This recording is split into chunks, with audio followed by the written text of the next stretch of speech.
Doctor साहब, बहुत बहुत स्वागत आपका। जी, आप भी नमस्कार, धन्यवाद।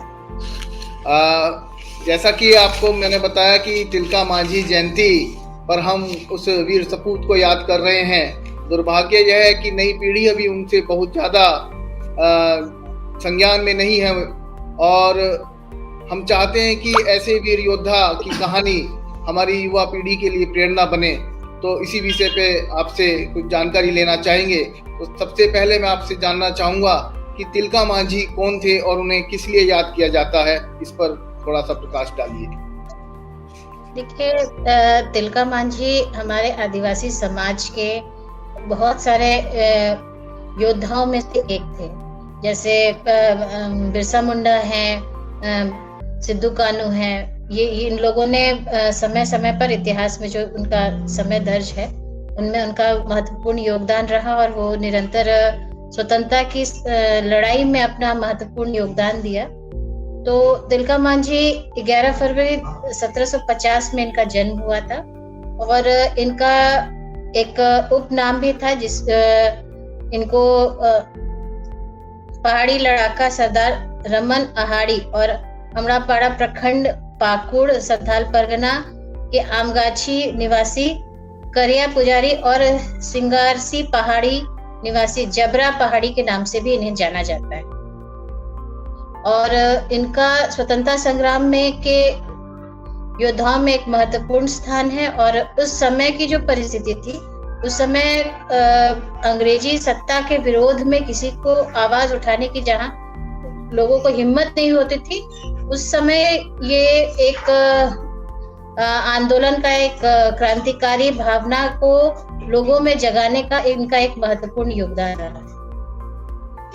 हम इनको एक क्रांतिकारी के रूप में जानते हैं और बहुत से क्रांतिकारी भारत में ऐसे हैं कि जिनका नाम लगभग सभी लोग जानते हैं, लेकिन आज भी ऐसे हजारों क्रांतिकारी हैं जो गुमनाम हैं। ऐसे ही एक गुमनाम क्रांतिकारी बनकर रह गए तिलका मांझी। ऐसा क्यों हुआ? देखिए, एक तो आदिवासी समाज उतना पढ़ा लिखा, जागरूक और मुख्य धारा से संपर्क में नहीं होने के कारण उनको जो इतिहास में सम्मान मिलना चाहिए, जैसे बिरसा मुंडा के ऊपर में बहुत रिसर्च वर्क हुआ है और आदिवासी समाज में उनको एक धरती आबा के रूप में माना गया है। उसी तरह से तिलका मांझी ने भी बहुत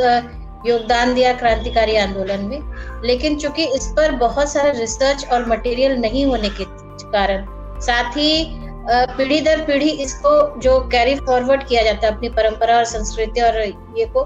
वो उस पर इतना फोकस नहीं किया गया, जो कि इतिहास में जो सम्मान इनको मिलना चाहिए था उस सम्मान से शायद हमारे ये क्रांतिकारी पुरुष वंचित रह गए। इन्हीं से जुड़ी हुई बात है कि जनजातीय जो समाज है उसको सनातन भारतीय संस्कृति के अंग के रूप में ही स्वीकारा जाता है और ये माना जाता है कि ये भारत की हजारों वर्ष प्राचीन संस्कृति को आज भी संजोए हुए हैं। तो इस विषय पर कुछ बताइए। देखिए, एक चीज मैं स्पष्ट करना चाहूंगी कि ये सनातन धर्म और आदिवासी समाज ये दोनों एक दूसरे के पूरक हैं, एक ही बात है दोनों। लेकिन एक आदिवासी जो मानसिकता है वो ईसाइयों द्वारा, ब्रिटिशर्स द्वारा जो एक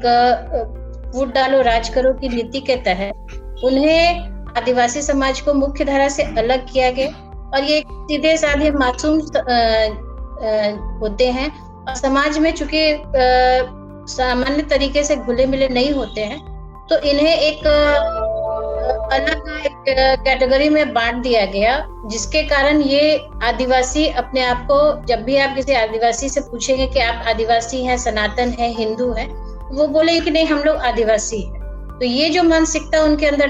डेवलप हुई, ये अंग्रेजों के माध्यम से और ईसाई मिशनरियों द्वारा उनके अंदर ये भावना को उत्पन्न किया गया। लेकिन साथ ही मैं ये कहना चाहूंगी कि जैसे सनातनी धर्म में भी हम लोग शिव की पूजा करते हैं, राम की पूजा करते हैं, बजरंग बली की पूजा करते हैं, ये सारे जो पेड़ पौधों की, तुलसी की, तो जिस तरह से सनातन धर्म की रीति रिवाज है, सेम वही रीति रिवाज हमारे आदिवासी समाज में किया जाता है। वे प्रकृति की पूजा करते हैं, बजरंग बली उनके आराध्य देव होते हैं, शिव पार्वती, ये सारे देवता उनके हैं, लेकिन थोड़ा हिंदू धर्म से थोड़ा सा अलग रीति रिवाज होने के कारण वो जो गांव में रहते हैं, मुख्य धारा से जुड़े हुए नहीं हैं, उतना अपने आप को एक्सपोज नहीं कर पाते हैं, जिसके कारण ये थोड़ा अपने आप को सनातन धर्म से अपने आप को भिन्न मानते हैं। इसी प्रकार से आपने जैसे बताया कि एक षड्यंत्र के तहत जो है ईसाई मिशनरीज ने इनको सनातन धारा से अलग करने का कुत्सित षड्यंत्र किया है। जहाँ तक मेरे ध्यान में आता है कि अभी कुछ वर्षों पूर्व ही सरना धर्म को लेकर भी कुछ चर्चाएं हुई थी और आदिवासी समुदाय ने कहा था कि सरना को मानने वाले हैं हम, सनातन को हम नहीं मानते हैं। तो ये उसी षड्यंत्र का एक अंग लगता है। थोड़ा इस पर भी प्रयास होना चाहिए, आप प्रकाश डालें इस पर कि ये सरना धर्म और सनातन संस्कृति, ये क्या मसला था, ये क्या मामला रहा है? ये छोटा नागपुर पठारी भागों में आदिवासी समाज जो रह रहे हैं आज भी, ये विचारधारा वहीं से उत्पन्न होके आज करीब झारखंड में ही ये ज्यादा इस चीज का, सरना कोड का, सरना धर्म का, कि हम सरना अलग एक पहचान बनाए, उसका एक अलग प्रतीक हमारा रहे, अलग झंडा रहे, और ये मांगे उठ रही है। इसके पीछे भी एक षड्यंत्र है कि वो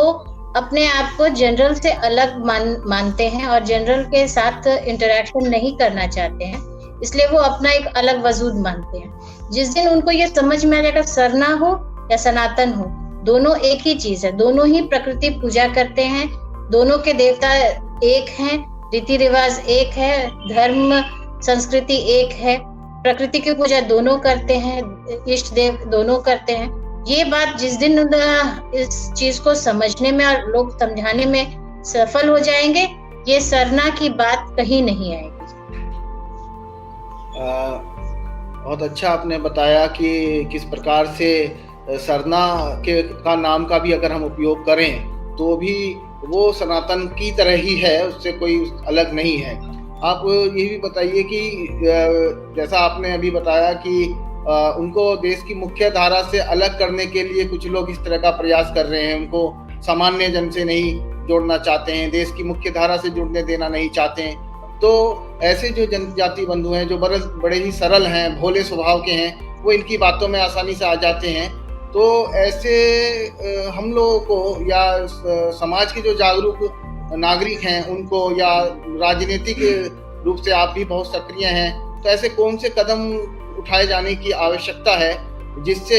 ये षड्यंत्र का शिकार ना हो और राष्ट्र की मुख्य धारा से सरलता से जुड़ सकें और देश का जो आम जनमानस है, जो शहरों में रहने वाला जनमानस है, वो इनके साथ में एक जो दूरी बना दी गई है वो दूरी समाप्त हो। देखिए,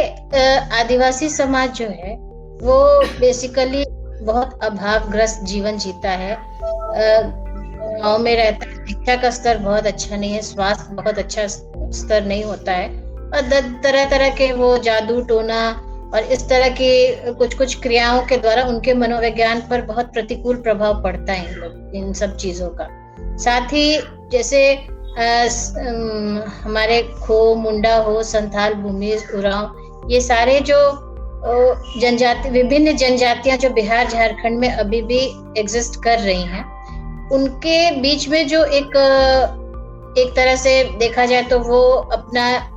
हर एक मतलब समुदाय अपने आप के में रीति रिवाज में, भाषा में, संस्कृति में थोड़ा बोलचाल के लैंग्वेज में थोड़ा अंतर है। जैसे मुंडा और संथाल लगभग मिलता है लेकिन बोलने की शैली थोड़ी अलग है, खान पान एक है। तो इन लोगों को सबसे पहले तो शिक्षा के स्तर, स्वास्थ्य के स्तर को सुधारना चाहिए। तो आज मैं इन षड्यंत्रों को समझ पा रही हूँ, जान पा रही हूँ, और कहाँ से हमें खंडित करने का और दिग्भ्रमित करने का प्रयास हो रहा है मैं समझ सकती हूँ। लेकिन हमारे मासूम समाज के लोग जो अभी शिक्षित नहीं हैं, उनको ये चीजें समझ में नहीं आती। अगर हम उनके बीच में जाते हैं और उनको बोलते हैं कि हम लोग एक ही हैं, तो वो इन बातों को स्वीकार करने के लिए तैयार नहीं है। तो इसमें वक्त लगेगा, लेकिन जरूरत है उन्हें शिक्षित करने का, जागरूक करने का, उनके बीच जाकर, उनके रीति रिवाज में ढल कर, और जैसे वो जिस तरीके से जीवन और सहजता महसूस करते हैं उसी तरीके से उनके बीच में जाकर उन्हें ये एहसास दिलाना होगा कि जैसे मानव शरीर तुम्हारा है वैसे हमारा है, जो संस्कृति तुम्हारा है वो हमारा है, जो भाषा, कपड़े या थोड़ा बहुत जो सामान्यता उनको बताते हुए उन्हें ये दिमाग में मनोवैज्ञानिक तरीके से इस चीज को दूर करना होगा कि आप हमसे अलग नहीं है, हम आपके शत्रु नहीं है, आपके रीति रिवाज, आपके अस्तित्व को खत्म करने नहीं आए, बल्कि दो भाइयों की तरह मिलजुल कर समाज में आगे बढ़ने की जरूरत है। और दोनों को सामान्य स्तर पर लाकर जिस दिन खड़ा होने में, चाहे आम समाज हो या आदिवासी समाज, जब तक दोनों एक दूसरे के पूरक नहीं बनेंगे ये कार्य करना थोड़ा कठिन है, लेकिन असंभव बिल्कुल नहीं। आपने बहुत अच्छे तरीके से सारे विषयों को हमारे सामने रखा और बड़े ही सारांश के रूप में इन बातों को हमें समझाया। अंत में मैं यह पूछना चाहूंगा आपसे कि आप युवाओं को तिलका मांझी को लेकर क्या संदेश देना चाहेंगी? आज के समय में तिलका मांझी किस प्रकार से प्रासंगिक हैं? जरा इस पर प्रकाश डालिए, ये हमारा अंतिम प्रश्न है। जिस समय तिलका मांझी के युग में स्वतंत्रता संग्राम के लिए लोग आंदोलित हो रहे थे, उस समय तिलका मांझी अपने समाज में और कुछ लोगों, पहाड़िया जनजातियों को लेकर, मुट्ठी भर लोगों को लेकर जिस तरह से ब्रिटिश हुकूमत के खिलाफ आवाज उठाने की जो हिम्मत की, इस हिम्मत को, इस कॉन्फिडेंस को युवा वर्ग को बताने की जरूरत है कि आप भी अन्याय को सहन ना करें। और जिस तरह से उन्होंने संघर्ष करते हुए और हंसते हंसते फांसी की सजा स्वीकार कर ली, लेकिन अंग्रेजी हुकूमत के आगे अपने मनोबल को और अपने आत्म सिद्धांत को उन्होंने गिरने नहीं दिया। कहा जाता है कि उन्हें कई 4 घोड़ों से कई किलोमीटर तक घसीटते हुए भागलपुर के तिलका मांझी चौक पर उन्हें लाया गया और हजारों की संख्या के बीच में उन्हें एक पीपल के पेड़ में उन्हें फांसी के पर लटका दिया गया, लेकिन उनके चेहरे पर एक शिकन नहीं था, अंग्रेजी हुकूमत के लिए कोई डर नहीं था। तो इस तरह का एक आइडियल जो समाज में लोग हैं, जो हमारे समाज के संघर्षशील लड़ाकू आदिवासी समाज से जो आते हैं, उनके बारे में हमारे पाठ्यक्रम में डालना चाहिए, इसे स्कूल से ही, ताकि बच्चे उसे पढ़े, जाने, समझे कि हमारा भी समाज स्वतंत्रता संग्राम में कंधे से कंधे मिलाकर आया और इस संघर्ष में हर आहुति को दिया गया है। हम कहीं किसी से कम नहीं है। जो हमारा इस समाज का आंदोलन था, वो जब महाजनी प्रथा जो और सामंतशाही प्रथा थी, उसके विरुद्ध भी जो, जिसमें मतलब सामंतशाही जो थे वो ब्रिटिशर्स नहीं थे, हमारे भारतीय लोग ही थे, हमारे ही भाई बंधु थे जो कि हमारे ऊपर आर्थिक शोषण कर रहे थे। उनके अन्याय के विरोध में जो आवाज उठाई गई, उनके संघर्ष को बताना चाहिए बच्चों को, स्कूल से लेकर पाठ्यक्रम में शामिल करें। इसमें कॉलेज में जो विद्यार्थी हैं उनमें एक सेमिनार हो, डिबेट हो, ताकि उनका इंटरेस्ट लेवल इसमें बढ़े और जानकारी की उत्सुकता बढ़े, जिज्ञासा जागे कि हमारा समाज भी कहीं भी किसी से सांस्कृतिक रूप से, शैक्षणिक रूप से, शारीरिक रूप से और मानसिक रूप से किसी से कमजोर नहीं था। तभी उन्हें अपने समाज में अपने मतलब लड़ाका हीरोज के बारे में जानकारी मिलेगी और वो उससे गौरवान्वित महसूस करेंगे और यहीं से उनका आत्मविश्वास बढ़ेगा और उनके ऊपर सांस्कृतिक प्रभाव भी पड़ेगा और चारित्रिक उत्थान की भावना भी आएगी। आपने तिलका मांझी के विषय में, जनजातीय समुदाय के संदर्भ में जो जानकारी दी वो बहुत अमूल्य है और मुझे लगता है कि हमारे इस चैनल के माध्यम से जिन भी लोगों तक यह जानकारी पहुंचेगी तो उन्हें निश्चित रूप से यह जानने में सुविधा होगी कि भारत में हम सिनेमा में जो नायक देखते हैं वो तो नायक का चरित्र निभाते हैं, ऐसे अनगिनत नायक हमारे इतिहास में रहे हैं जिनके बारे में आज भी हमें जानने की आवश्यकता है और ऐसे ही एक नायक रहे हैं तिलका मांझी। आपका धन्यवाद करते हैं कि आपने अपना अमूल्य समय हमारे इस चैनल को दिया और देश के महान नायक तिलका मांझी को हम अपनी श्रद्धा सुमन इस चैनल के माध्यम से अर्पित कर सके। बहुत बहुत धन्यवाद डॉक्टर साहब, आपने अपना अमूल्य समय हमें दिया। जी नमस्ते, आपका भी बहुत बहुत धन्यवाद।